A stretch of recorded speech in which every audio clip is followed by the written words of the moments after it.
Good morning student, this is your 12th class chemistry and we were discussing lesson number 11 alcohol, phenols and ethers, जिसमें कि हमने alcohol, phenols और ether का nature और nomenclature किया था। आई होप आपने क्वेश्चंस ट्राई आउट किए होंगे एनसीईआरटी के। नेक्स्ट और उसके बाद हमने किया था प्रिपरेशन ऑफ अल्कोहल्स, जो हमने ख़त्म कर लिया था टॉपिक। उसके बाद नेक्स्ट टॉपिक है आपका प्रिपरेशन ऑफ फिनॉल्स। फिनॉल्स को हम कैसे प्रिपेयर करते हैं। सबसे पहले हेलोएरिन्स की हेल्प से हम इसको प्रिपेयर करेंगे। किसको? फिनॉल्स को। हेलोएरिन लिया यहाँ पर, ये एरोमेटिक कंपाउंड जिस पे हेलोजन लग गया, तो ये एरोमेटिक है विद हेलोजन, तो हेलोएरिन। सोडियम हाइड्रोक्साइड हमने इसमें डाला with 623 kelvin temperature and 300 atmosphere pressure लगाया, तो ये आपका बन गया सोडियम बेंजोएट। क्या बन गया ये? Sodium benzoate. ये बहुत अनस्टेबल होता है, नेगेटिव पॉजिटिव चार्ज है इसके ऊपर। फिर हमने इसकी HCl से एसिड, इसका एसिडिफिकेशन किया, मतलब एसिड डाला इसके अंदर, तो क्या हुआ? ये आपका ये सोडियम रिमूव हो गया और यहाँ पे H आ गया। ठीक है, ये आपका बन गया फिनोल।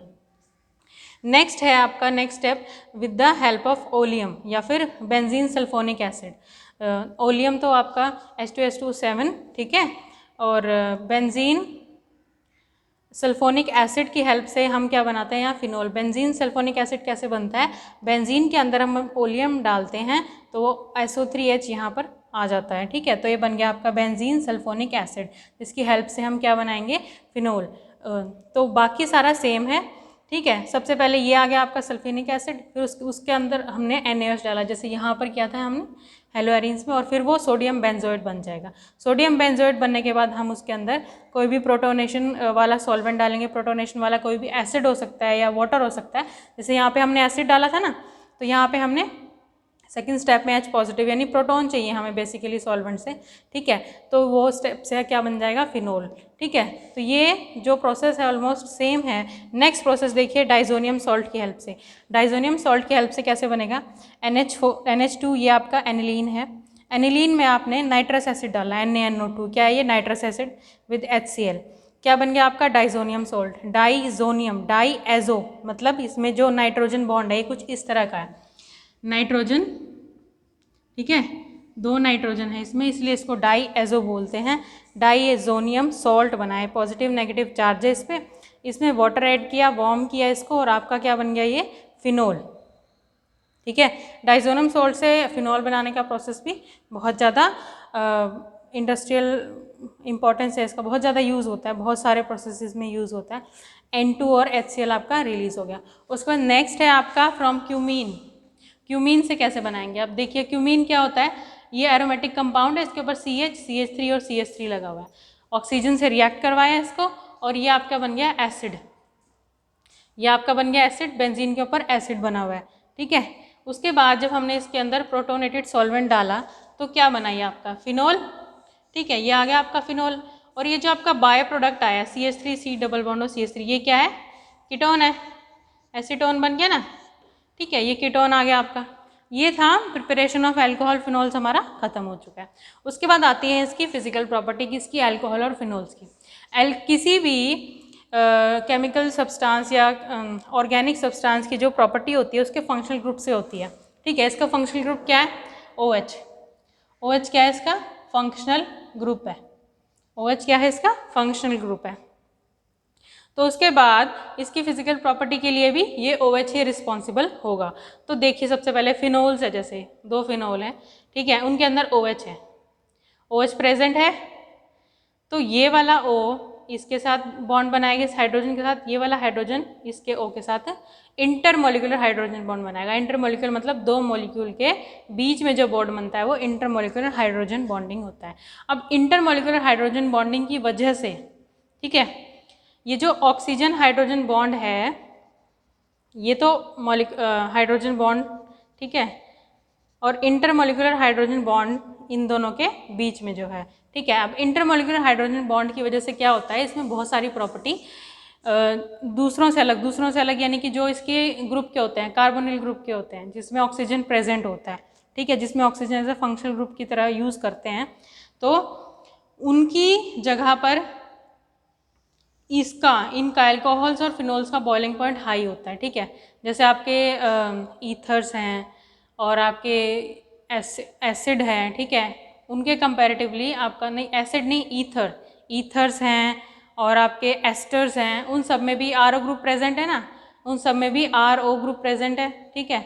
लेकिन बॉइलिंग पॉइंट इसका ज़्यादा होता है, क्यों? क्योंकि इंटरमोलिकुलर हाइड्रोजन बॉन्डिंग प्रेजेंट होती है, और अल्कोहल्स में भी ऐसी होता है, फिनोल्स में भी ऐसी होता है, तो बॉइलिंग पॉइंट इनका हाई होता है क्योंकि इनके पास क्या है, हाइड्रोजन बॉन्डिंग है। नेक्स्ट है आपका decrease with number of carbon atom. जितने नंबर ऑफ कार्बन एटम कम होंगे उतना ही कम होगा बॉइलिंग पॉइंट।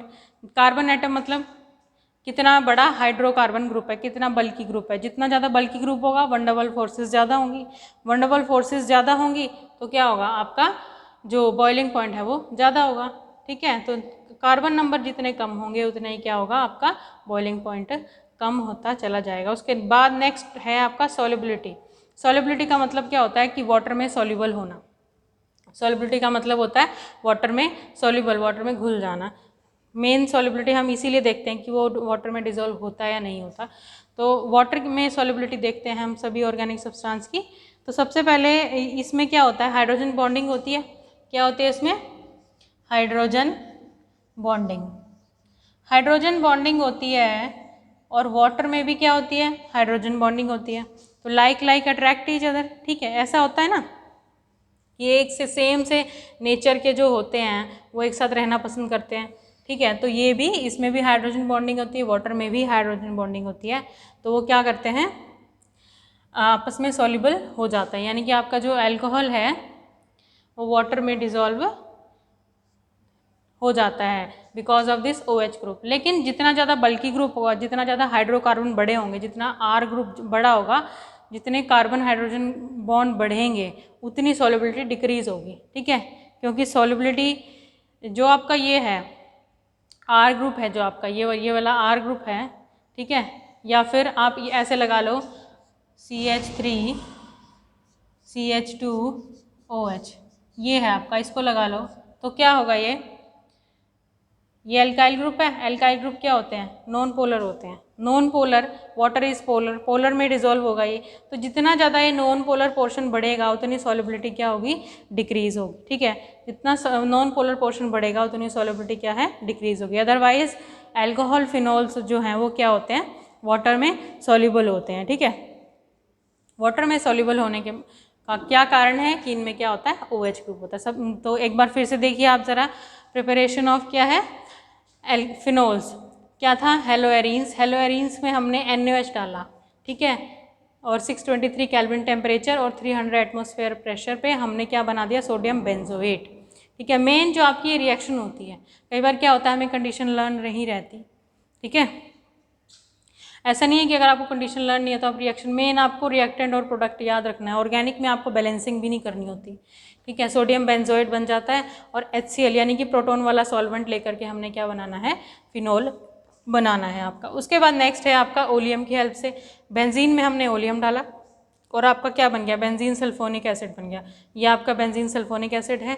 NaOH फर्स्ट, ये सेम वैसे ही पहले वाला जैसे है, इसका सोडियम बेंजोएट बनेगा। उसके बाद इसमें प्रोटोनेटेड सॉल्वेंट लेंगे हम और हमारे पास क्या आ जाएगा, फिनोल आ जाएगा। नेक्स्ट है आपका with the help of diazonium salt. Diazonium salt ये है, ये सॉरी एनिलीन है, ये आपका एनिलीन में हमने नाइट्रस NaNO2 डाला है और HCl की हेल्प से हमारा डाइजोनियम सॉल्ट बन गया।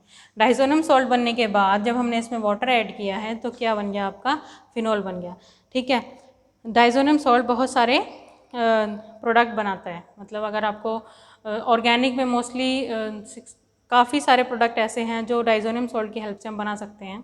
आगे हम स्टडी करेंगे। आपका N2 और HCl रिलीज हो गया।